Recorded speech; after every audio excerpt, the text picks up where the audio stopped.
రెడీయా?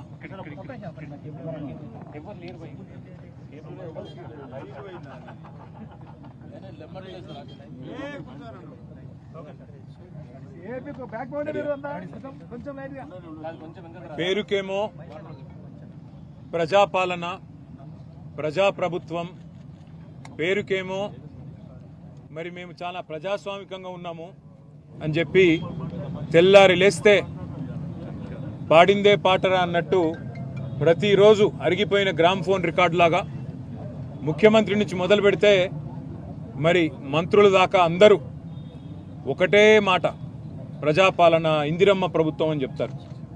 కానీ నిన్న గవర్నర్ గారు ఉభయ సభల్ని ఉద్దేశించి చేసిన ప్రసంగం మీద, అందులోని డొల్లతనం మీద, అందులో చెప్పిన పసలేని విషయాల మీద, అందులో చెప్పిన పచ్చి అబద్ధాల మీద ఈరోజు మా పార్టీ తరపున శాసనసభలో గౌరవనీయులు మాజీ మంత్రివర్యులు సూర్యాపేట శాసనసభ్యులు పెద్దలు జగదీశ్వర్ రెడ్డి గారు మాట్లాడడం మొదలుపెట్టి కేవలం 10 నిమిషాలు కూడా కాకముందే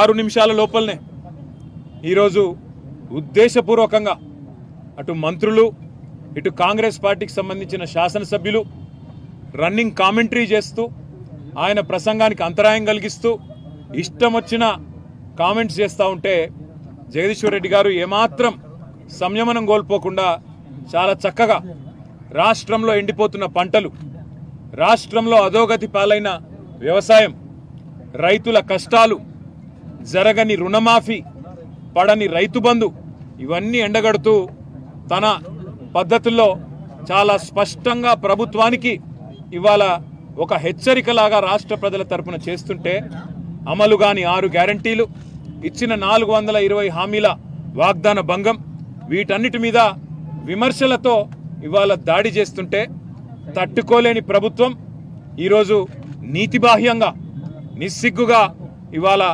కేవలం అబద్ధాల మీద ఆధారపడే ఈరోజు మా గౌరవ సభ్యులు జగదీశ్వర్ రెడ్డి గారిని అనని మాటను అన్నట్టుగా చిత్రీకరించి ఇవాళ సస్పెండ్ చేసే ప్రయత్నం చేసింది. ఇవాళ 2 ముఖ్యమైన విషయాలు ఇక్కడ మేము చెప్పాల్సింది. జగదీశ్వర్ రెడ్డి గారు ఒక్కటంటే ఒక్క మాట కూడా, ఒక్క పదం కూడా అన్పార్లమెంటరీ మాట శాసనసభలో మాట్లాడలేదు. కేవలం అన్నది ఒకటే ఒక్క మాట. ఏమన్నారు ఆయన? స్పీకర్ గారు, మీరు మాకందరికీ తండ్రి లాంటి వారు, మీరు మా అందరి తరపున అక్కడ ఉన్నారు, మా అందరి హక్కులు మీరే కాపాడాలి అని ఆక్రోశం వ్యక్తం చేశారు. దాంతోపాటు ఎక్కడా కనీసం ఒక్క మాట కూడా స్పీకర్ గారిని అగౌరవంగా పొరపాటున కూడా పెద్దలు జగదీశ్వర్ రెడ్డి గారు అనలేదు. కానీ ఇవాళ అనని మాటను అన్నట్టుగా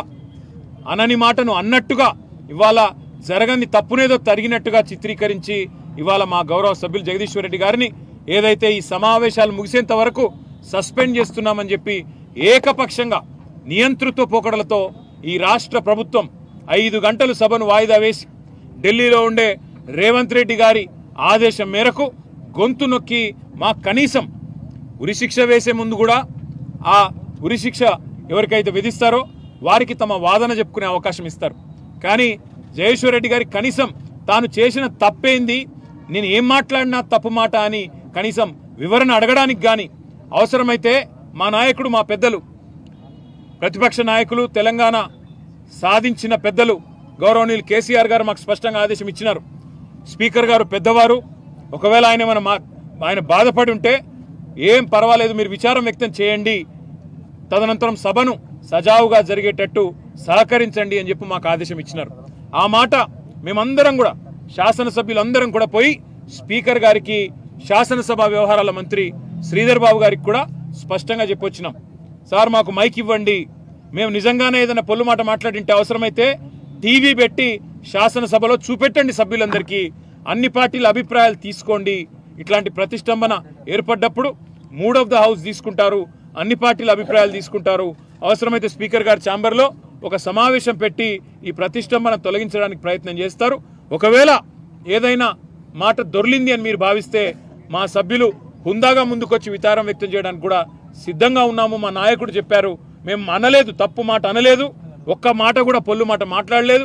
అయినా సరే స్పీకర్ గారి మీద ఉండే గౌరవంతో, ఆ పదవి మీద ఆ రాజ్యాంగబద్ధమైన వ్యవస్థ మీద ఉండే గౌరవంతో మేము అవసరమైతే విచారం వ్యక్తం చేసి సభ సజావుగా జరగడానికి సహకరిస్తామని చెప్పి